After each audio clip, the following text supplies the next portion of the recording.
Hello. അപ്പൊ നമ്മുടെ ചന്ദ്രകാന്തത്തിൽ വളരെ നിർണായകമായിട്ടുള്ള ഒരു മുഹൂർത്തങ്ങൾ തന്നെയായിട്ട് കൂട്ടുകാർ ഇന്നത്തെ ഒരു പ്രൊമോ അല്ലേ നമുക്ക് കാണുവാൻ സാധിച്ചു. അപ്പൊ നിങ്ങൾ ആദ്യമായിട്ടാണ് ചാനൽ കാണുന്നതെങ്കിൽ മറക്കാതെ സബ്സ്ക്രൈബ് ചെയ്യുക കേട്ടോ.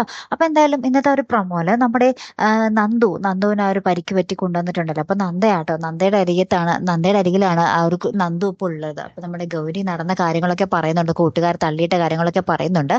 അതിനുശേഷം നമ്മുടെ നന്ദുവിന്റെ ടീച്ചർ വന്ന് പറയുന്നുണ്ട് നമ്മുടെ നന്ദയുടെ അടുത്ത്, നന്ദുവിന്റെ പാരന്റ്സിന്റെ നമ്പർ എൻ്റെ അടുത്തുണ്ട്, ഞാൻ വിളിച്ച് അവരോട് വരാൻ പറയാമെന്നൊക്കെ പറയുന്നുണ്ട്. അപ്പൊ നന്ദ പറയുന്നുണ്ട്, വേണ്ട ഞാൻ അവരോട് പറഞ്ഞോളാം എന്നൊക്കെ പറഞ്ഞ് നമ്മുടെ നന്ദ ഗൗതമിനെ വിളിച്ച് പറയുവാട്ട്. അപ്പൊ നന്ദയ്ക്ക് ചെറിയൊരു സംശയമൊക്കെ തോന്നുന്നുണ്ട് നമ്മുടെ ഗൗതമിന്റെ സൗണ്ട് കേട്ടിട്ട്. പക്ഷേ കൂടുതലൊന്നും ആലോചിക്കുന്നില്ല അവിടെ. വരാൻ പറയുന്നുണ്ട്, ഗൗതമിനോട് വരാൻ പറയുന്നുണ്ട്. അപ്പൊ നന്ദുവിന്റെ അച്ഛനാണെന്ന് കരുതിയായിട്ട് വരാൻ പറയുന്നത്. അപ്പൊ ഗൗതം ഞാൻ എത്രയും പെട്ടെന്ന് എത്തിക്കോളാം എന്ന് പറയുന്നുണ്ട്. ഇനിയായിരിക്കും നമ്മുടെ ഗൗതവും നന്ദയും കണ്ടുമുട്ടുന്ന ഒരു രംഗങ്ങൾ വരാൻ പോകുന്ന അല്ലെ പ്രേക്ഷകരെ. അപ്പോൾ അവർ തമ്മിൽ പരസ്പരം സ്വീകരിക്കുമോ? നമ്മുടെ ഗൗതമിന്റെ ഒരു മോള് കൂടി ഉണ്ട് ഇപ്പൊ നന്ദയുടെ അരികിൽ അല്ലെ. പിന്നെ എങ്ങനെയൊക്കെ ആയിരിക്കും അവരുടെ ജീവിതം പോകാൻ പോകുന്നത് അല്ലെ കൂട്ടുകാരെ. അപ്പൊ എന്തായാലും നമുക്ക് മറക്കാതെ കാത്തിരുന്ന് കാണാം കേട്ടോ. ഇതുപോലുള്ള പ്രൊമോ റിവ്യൂസിനും എപ്പിസോഡ് റിവ്യൂസിനും ഒക്കെ നിങ്ങൾ മറക്കാതെ ചാനൽ സബ്സ്ക്രൈബ് ചെയ്യുക. അടുത്തൊരു വീഡിയോയുമായി വരുന്നത് വരയ്ക്കും ഗുഡ് ബൈ.